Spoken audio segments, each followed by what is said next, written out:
Oi, gente! Na nossa segunda edição aí de casos que associam consultas ginecológicas e dermatológicas e que eu vivenciei. Vamos falar um pouquinho sobre anticoncepcionais. E aí, Rafa, quais você já usou? Como você se sentiu? Conta pra gente. Bom, naquele primeiro vídeo eu falei que eu tive diagnóstico de síndrome dos ovários policísticos muito cedo, né? No início aí da adolescência. Então, meu primeiro método contraceptivo foi a pílula combinada, né? Na época eu usei o Elaniciclo. Eu adorei, gente, porque realmente eu comecei a sofrer com muita oleosidade, acne, né? Surgimento de pelos mais grossos em regiões que não eram comuns. Então, nessa ocasião, fui diagnosticada e já iniciei com esse tratamento juntamente com o Roacutan, que na época era uma medicação muito nova e tinha por obrigatoriedade usar dois métodos contraceptivos, né? Só que na época ainda eu não fazia relação sexual, então usei um método que já era seguro nessa ocasião. Mas eu amei, como eu falei com vocês, melhorou muito a minha pele e deu uma controlada nessa síndrome dos ovários policísticos. Então, essa pílula que a Rafa utilizou é uma pílula antiandrogênica. O que isso quer dizer? De uma maneira mais geral, quer dizer que é uma pílula que diminui um pouco os efeitos dos hormônios, digamos, masculinos no corpo da mulher, né? Que são os androgênios. Então, é uma pílula que traz uma boa melhoria para a pele, diminui a oleosidade da pele, do cabelo, diminui a acne. Então, ela é excelente nesse cenário, né? O ruim das pílulas é que algumas pacientes esquecem de tomar a pílula ou não gostam de tomar a pílula, né? E isso pode trazer um prejuízo de a mulher ter uma gestação indesejada neste cenário. Um segundo prejuízo que pode acontecer é a diminuição da libido, porque assim como esse anticoncepcional diminui um pouquinho esses hormônios masculinos, diminui também o desejo sexual. Então, isso é uma queixa comum de muitas mulheres. Essa diminuição do desejo, essa diminuição da lubrificação. Para a Rafa, naquele momento, não tinha nenhum problema e foi o método ideal para ela naquele momento, pois ela ainda não tinha relação. Mas para outras mulheres sexualmente ativas, isso pode ser um problema. Qual foi seu próximo método, Rafa?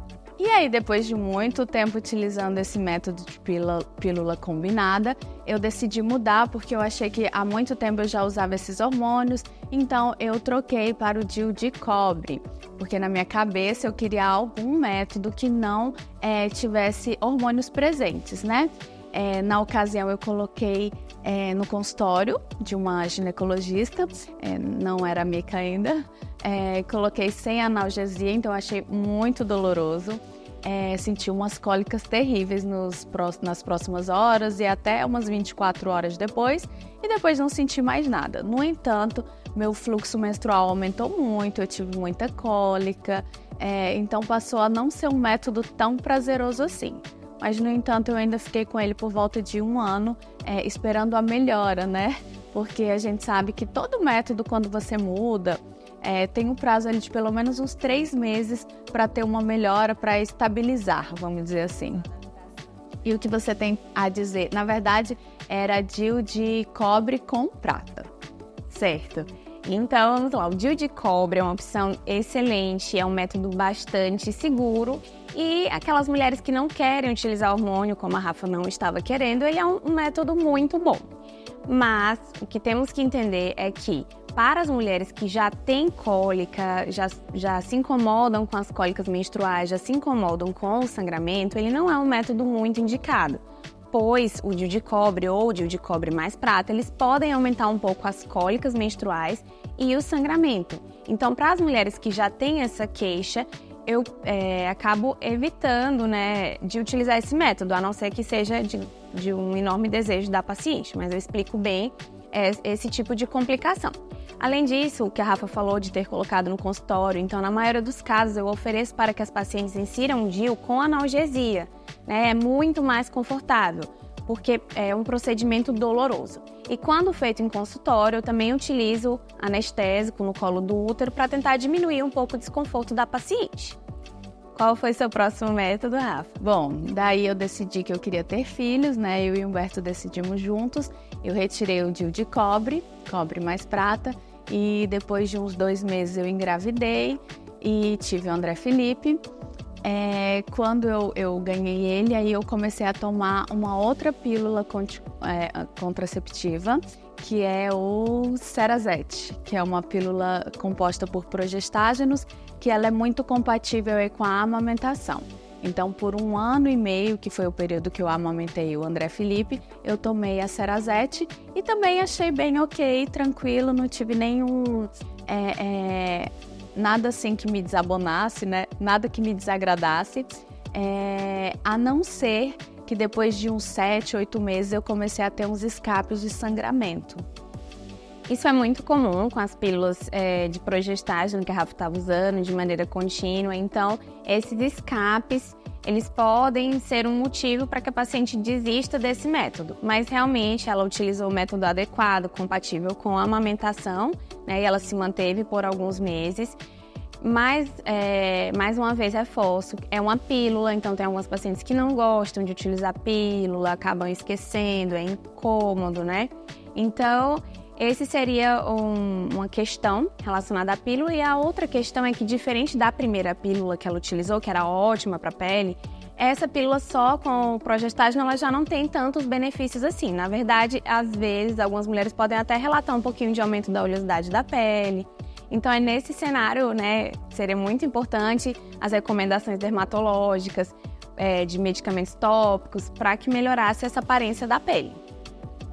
Bom, e o meu último método contraceptivo, que é o que eu estou atualmente, é o Implanon, que nada mais é do que parecido com esse Cerazette, que é esse progestágeno, né? Porém, implantado. Então, ao longo do tempo, por um período aí médio de 3 anos, a Mica vai explicar melhor, ele vai liberando diariamente esse hormônio, que é progesterona, para fazer essa função de proteção, de prevenção de uma nova gestação, porque aparentemente nós fechamos a fábrica.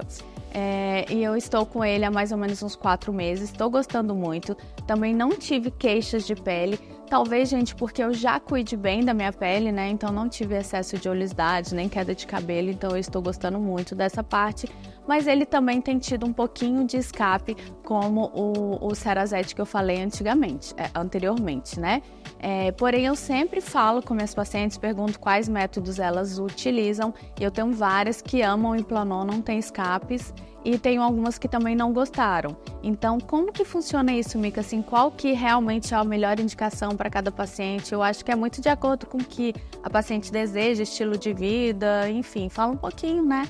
Isso, eu procuro avaliar muito a expectativa da paciente, porque assim, não existe um método perfeito.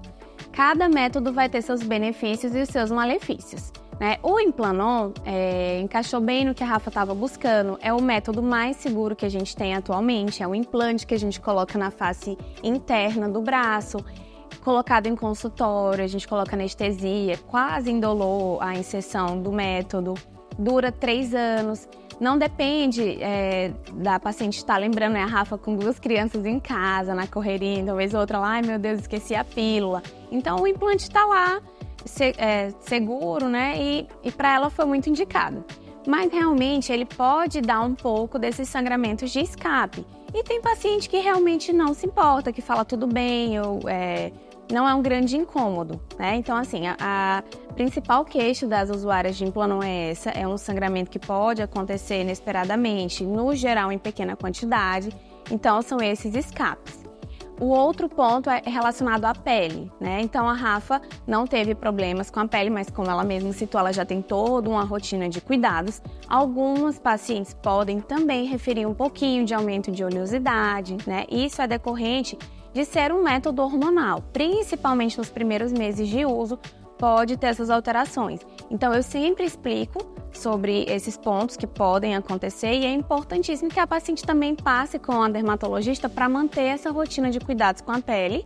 E assim, se ela tiver com todos os cuidados, às vezes essa alteração hormonal não vai aparecer como um inconveniente na pele, por exemplo, né? Mas é um método excelente, super seguro, inserido em consultório, rápido, né? E bastante eficaz.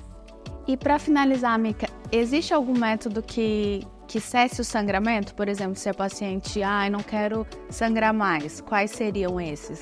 Eu acho que a pílula contínua faz esse benefício, né? A combinada. Assim, nada a gente pode garantir 100% de certeza, porque cada mulher é de uma maneira. Mas, no geral, a maioria das mulheres que utilizam a pílula sem pausa, elas vão ficar realmente sem sangrar, eventualmente podem ter um escape. E os DIUs medicados, principalmente o Mirena, que a gente tem o Mirena e o Cailina, né? Os dois podem também fazer a paciente parar de sangrar.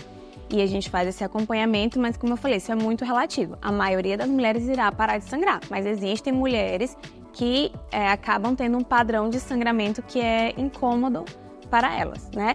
E só frisando, muitas pacientes me perguntam se é prejudicial ficar sem sangrar.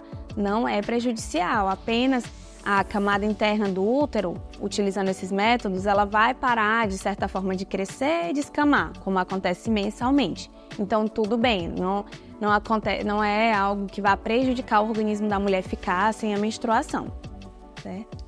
Gente, então é isso. Eu achei bem legal falar um pouquinho sobre mim e essa associação entre ginecologia e dermatologia. Espero que vocês também tenham gostado.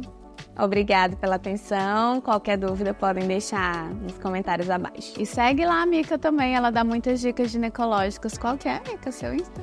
Será um prazer, doutora Isabela Micaela.